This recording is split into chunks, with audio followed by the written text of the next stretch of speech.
Hello there, and welcome to my channel, Novice Modelling and the Midlife Crisis. My name is Andy, and I'm just going to do you a quick build update on my Hobby 2000 72054 Nakajima J1N1S Gekko, also known by the American code name Irving, from 1945. Now, as you can see, this is a night fighter variant, and I'm actually doing a little section that I'm called Land of the Rising Sun Week, where I'm trying to build 10 models in 10 days. And this was the fourth model that I started to complete, and this was actually done by request by my loyal and lovely viewers. So I'm just going to run you through where we are with this.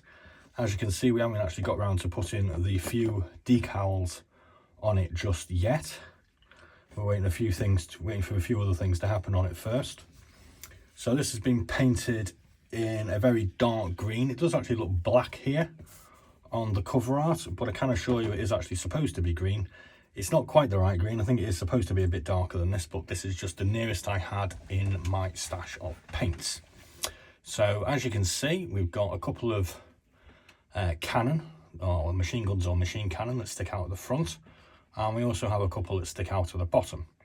Now, first off, these ones were pretty easy to put in, although the fact that they've been there right from the word go has been an absolute nightmare, because every time I pick this up and try to do something on it, I feel like I'm going to break them. The two cannon on the top here were, I've got to be honest, a bit of a nightmare to get in. The holes that they come out of here, I've actually had to extend them probably by around about sort of 50%, because I just couldn't get them to fit on the mounting, which is prefixed, and come out of the holes in an almost straight fashion. So I had to widen those up for starters. I'm not blaming the manufacturer for that. I'm sure it was something that I was doing wrong, but being a novice, so that's, you know, quite a thing that quite often happens. Another boo-boo that I made on this rather nice model was this little section at the back here. I actually left this off, not realizing that it was supposed to go on, because I thought there was actually a glass piece here for some reason. I thought there was a glass piece going on at the back here, but there wasn't. So I went on and basically did all my priming, did a half decent job, I think, on the spray job, and then realized that I had to put this piece on. So this has been hand painted, and as you can probably tell, we've also had some fit issues here where we've had to attack it with a little bit of magic goo.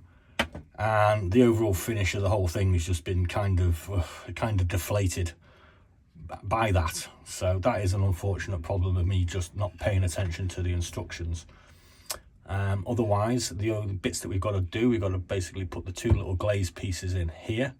I did try and get this one in around about 2 hours ago, and it resulted in quite a lot of swearing and cursing and fist shaking, because it was pretty difficult to get in. I think what I'm gonna have to do is I'm gonna have to just open this up just a fraction with a file, because I just couldn't get it in flush. We've also got this little glazed piece to put in as well. The drop fuel tanks, they fitted on quite nicely.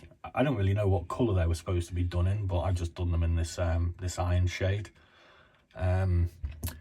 The landing gear and the landing bay, that's all been interior painted, not particularly well, but I must admit, because, you know, I am a novice. These wheels are quite good for me though. The wheels and the tyres, they've actually come out quite well. I'm a bit sort of shaky when I come to do the wheels. We had a bit of a nightmare on the nacelles and the engines at the front here, because we actually painted this black originally, and then we painted the whole thing green, and then we forgot about it, and we had to paint this black after we put the propellers and all the wheels on.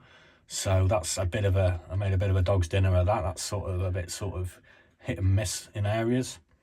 So I might give that a bit of a tidy up as well.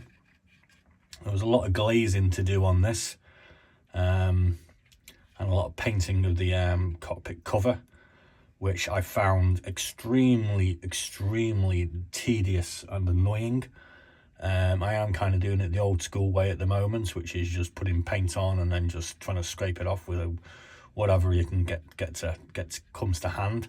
I am aware that there are different angles and different ways you can actually approach this process. One of them that I am aware of is using tinfoil, But this is just this is so flat, this glazed area, that I tried the tinfoil and I just couldn't get find any way to get it to stick. So that's where we are with that.